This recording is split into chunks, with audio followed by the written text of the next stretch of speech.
ગઈકાલે એક અધિકારી, એક ડીડીઓ, પૂર્વ ડીડીઓ એ જુગાર રમતા પકડાય, હાલના અધિકારીઓ પકડાય.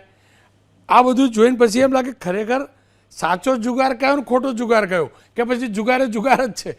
પોલીસની પરિભાષામાં સાચો જુગાર કયો, સૌથી વધુ રમાતો જુગાર કયો, પોલીસને સૌથી વધુ કયા જુગાર પકડવામાં રસ અને કયા જુગારને છોડવામાં રસ.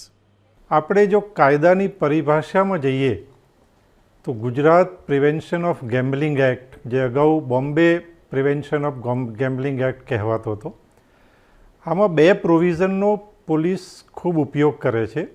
એક સેક્શન 4. આ સેક્શન 4 મુજબ જ્યારે તમારે કોઈ મકાનની અંદર રેડ કરવી હોય તો એ પોલીસ સબ ઇન્સ્પેક્ટર કે પોલીસ ઇન્સ્પેક્ટરને સત્તા નથી. એના માટે ગ્રામ્ય વિસ્તારમાં એને આસિસ્ટ કે ડેપ્યુટી સુપરિન્ટેન્ડન્ટ પોલીસ પાસેથી એને વોરંટ લેવું પડે છે, અને શહેર વિસ્તારમાં એને ડેપ્યુટી પોલીસ કમિશનર પાસેથી વોરંટ લેવું પડે છે. અને જે જુગારની ધારાની કલમ જે 12 છે, એમાં જ્યારે માણસો બહાર કોઈ પણ બિલ્ડિંગ કે કોઈ પણ એવા બંધ વિસ્તાર સિવાય બહાર રમતા હોય તો એમાં હેડ કોન્સ્ટેબલ કે પીએસઆઈ પણ એ કેસ કરી શકે છે.